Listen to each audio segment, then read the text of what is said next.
Januari 1942, Angkatan Udara Jepang menyerang Belanda di Tarakan dan Manado. Dalam 6 minggu, Jepang telah menguasai Kalimantan, Sulawesi, Sumatera, Maluku, Bali, dan perairan Jawa.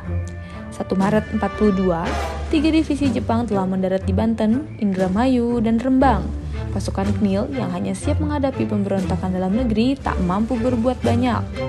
Penandatanganan kapitulasi Kalijati 8 Maret 1942 menutup masa pendudukan Belanda di Indonesia.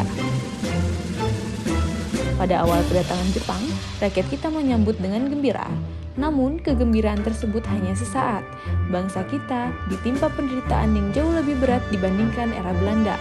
Tahun 1943, Jepang mulai terdesak oleh sekutu di front Pasifik. Jepang mulai menyiapkan pertahanannya di daratan Asia Tenggara, termasuk Indonesia. Jepang membutuhkan tambahan pasukan dalam jumlah yang sangat besar. Sumber daya alam dan panen rakyat dimobilisasi untuk logistik pasukan Jepang. Tenaga rakyat diperas melalui Romusha dalam pembuatan jalan-jalan baru, gua, dan benteng pertahanan. Kelaparan terjadi di mana-mana. Di balik derita era Jepang, terdapat sisi positif dalam aspek militer. Dalam keadaan terdesak, Jepang melatih pemuda-pemuda kita menjadi tentara sukarela. Di Jawa disebut pembela tanah air atau PETA, dan di Sumatera disebut Gyugun. Jepang juga membentuk banyak cadangan militer seperti Heiho, Keibondan, Seinendan, dan sebagainya. Tentara PETA dan Gyugun inilah yang kelak menjadi tulang punggung TNI.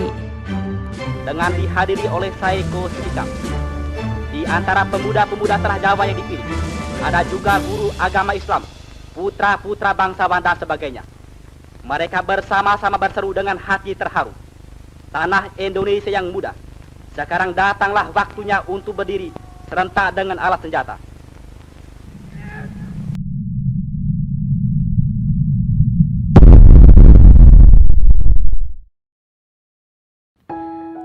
Kekalahan Jepang pada Perang Dunia II membawa berkah bagi Indonesia. Momentum kevakuman antara kekalahan Jepang dan kedatangan sekutu memberikan celah kemerdekaan Indonesia. Proklamasi. Kami, bangsa Indonesia, dengan ini menyatakan kemerdekaan Indonesia. Hal-hal yang mengenai pemindahan kekuasaan dan lain-lain diselenggarakan dengan cara saksama dan dalam tempo yang sesingkat-singkatnya. Jakarta, 17 Agustus 1945, atas nama bangsa Indonesia, Soekarno, Hatta. Pasca merdeka, Indonesia dihadapkan masalah serius di bidang pertahanan. Pertama, 300.000 lebih pasukan Jepang masih utuh, belum terjamah perang. Kedua, bayang-bayang kedatangan sekutu. Situasi ini mendorong beberapa pihak mendesak pemerintah segera membentuk tentara dari bekas PETA. Saat dibubarkan Jepang, PETA memiliki lebih dari 100 batalion infanteri. 66 diantaranya berada di Pulau Jawa, 100% pemuda Indonesia. Namun, pemerintah hanya membentuk BKR pada 22 Agustus 1945. 10 September 1945 dibentuk BKR Laut. Kini diperingati sebagai Hari Jadi TNI Angkatan Laut. Walaupun BKR dibentuk bukan sebagai tentara, di berbagai daerah kenyataannya berkata lain. Para mantan tentara PETA mempelopori perebutan senjata dari Jepang. Bahkan di Jawa Timur, para pemuda membentuk sendiri batalion-batalion. Kedatangan sekutu diboncengi Belanda membawa petaka. 19 September 1945 pecah insiden di Hotel Yamato, Surabaya. Peristiwa tersebut menunjukkan bahwa Belanda ingin kembali berkuasa. Sehari setelah insiden Hotel Yamato, BKR Surabaya menyerang dan merebut markas KNPTI Jepang. 5 Oktober 1945, pemerintah mengumumkan berdirinya Tentara Keamanan Rakyat atau TKR.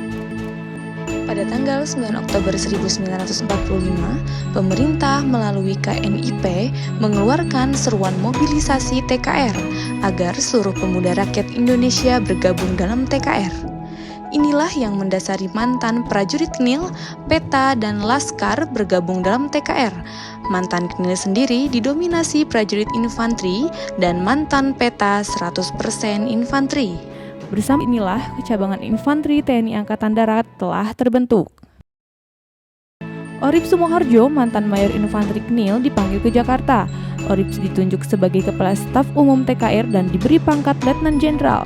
Selanjutnya, Orip membentuk organisasi tentara, batalion, dan laskar yang telah terbentuk diorganisir. Selain membentuk markas besar, dibentuk pula 4 komandemen di Jawa dan Sumatera. Total 16 divisi dan 41 resimen.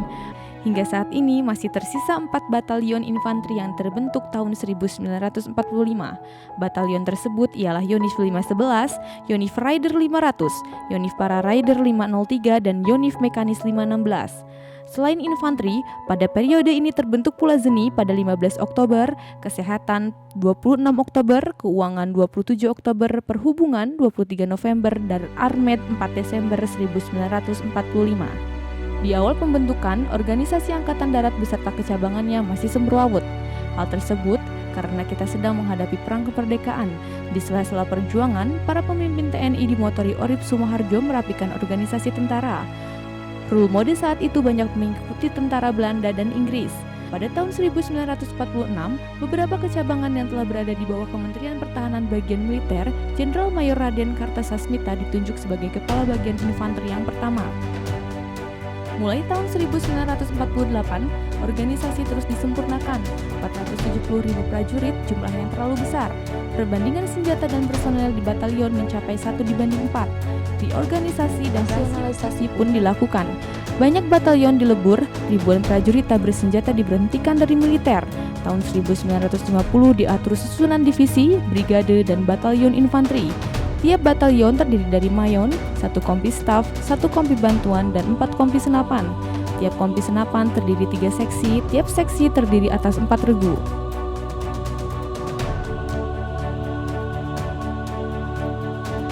Tahun 1951, perubahan organisasi yang mencolok 3 kecabangan, yaitu infanteri, kavaleri, dan artileri, pertama kali disebut sebagai kesenjataan. Pada 1958, TNI Angkatan Darat telah memiliki 13 kecabangan. Beberapa kecabangan di bawah Komando Pendidikan dan Latihan atau Koplat. Tahun 1970, Infanteri Angkatan Darat atau Infat dirubah menjadi Pusat Infanteri atau Pusif. Pusif bersama beberapa kecabangan lain berada di bawah Kobang Diklat.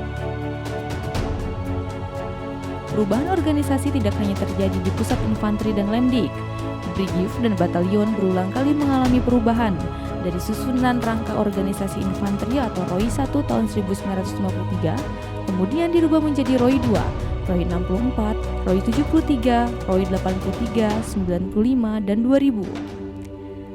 Alutsista infanteri berawal dari senjata rampasan militer Jepang dan Sekutu. Para pemuda di pelopori BKR merampas senjata dan munisi. Menurut laporan militer Jepang kepada Sekutu, jumlah senjata yang kita rampas kala itu fantastis, dengan rincian 26.000 pucuk senapan dengan 27 juta peluru, 1.300 senapan otomatis dengan 4,5 juta peluru, 600 pucuk senapan mesin dengan 12 juta peluru, 9.500 granat tangan, 700 pucuk mortir dengan 23.000 granat, 30 pucuk senjata pembakar. Senapan serbu infanteri saat itu didominasi Arisaka buatan Jepang. Selain senjata rampasan, kita mulai berbenah. Berbagai pembelian alutsista infanteri pun dilakukan. Hingga kini kita telah membeli alutsista dari banyak negara. Tahun 1970-an, kita mulai menggunakan M16 dari Amerika. Kemudian beralih ke FNC. Tak ingin bergantung dari luar, infanteri mulai menggunakan senjata buatan Pindad. Dari mulai SS-1, kemudian sejak tahun 2006 hingga kini kita mengandalkan SS-2.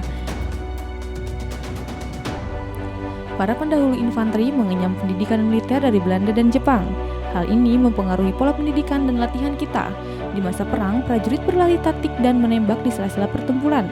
Tahun 1950, infanteri mulai berbenah. Dibentuk Lemdik Infanteri Pusat maupun daerah. Dimulai Direktorat Pendidikan Latihan Angkatan Darat atau DPAD. Setelah DPAD dibubarkan, diganti Pusat Pendidikan Infanteri atau PPI di Cimahi. Setelah Angkatan Darat Perang Republik Indonesia Serikat dibubarkan, banyak mantan prajurit KNIL yang menjadi instruktur. Mulai tahun 1956 diperkenalkan azas dan tujuan pendidikan. Pembentukan Resimen Induk Infanteri atau RINIF di beberapa daerah tahun 58 memudahkan proses diklat prajurit infanteri. Program latihan standarisasi atau progresi satuan infanteri mulai diterapkan tahun 1974.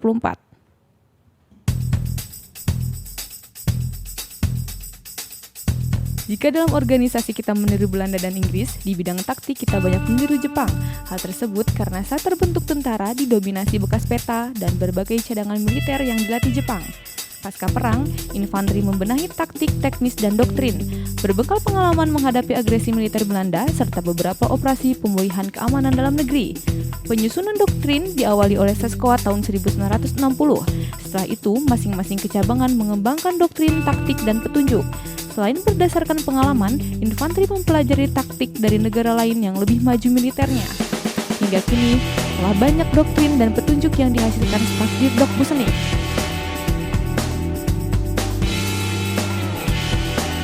Sejak terbentuk pada tahun 1945 hingga kini, infanteri telah banyak mengabdi untuk NKRI, dan berbakti infanteri dimulai dalam seluruh palagan perang kemerdekaan.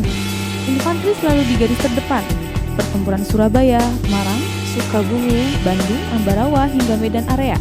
Agresi Belanda pertama dan kedua semakin mengukuhkan peran sentral infanteri. 19 Desember 1948, di saat para pemimpin negara tak berdaya, infanteri haram mengibarkan bendera putih. Infanteri mengangkat senjata bergerilya keluar masuk hutan. Ini bukan pilihan, tapi kewajiban. Infanteri tetap mempedomani seruan Panglima Besar Jenderal Sudirman. Lebih baik di atom daripada merdeka kurang dari 100%. Dengan besarnya peran infanteri, 19 Desember 1948 patut diangkat sebagai Hari Infanteri Angkatan Darat.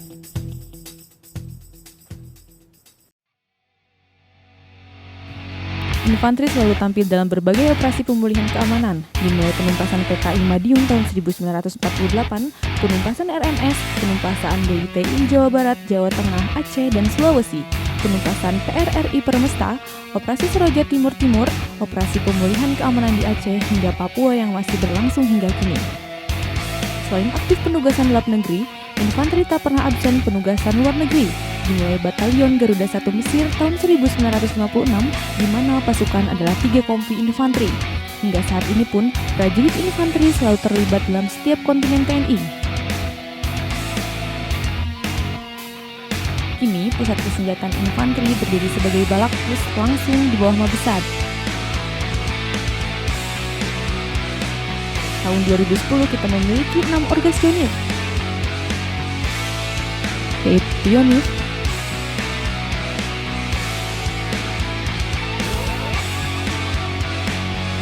diperkuat,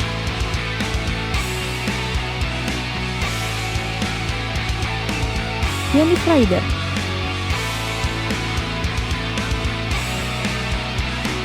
unit para rider,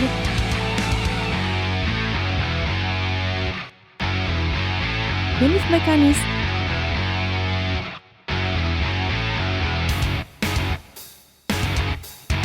unit rider khusus. Saat ini sedang diuji coba orgas unit yang terbaru. Kini, orgas batalion infanteri hanya dibedakan menjadi 2, yakni unit dan unit mekanis. Untuk rider dan para rider sebagai kualifikasi kemampuan.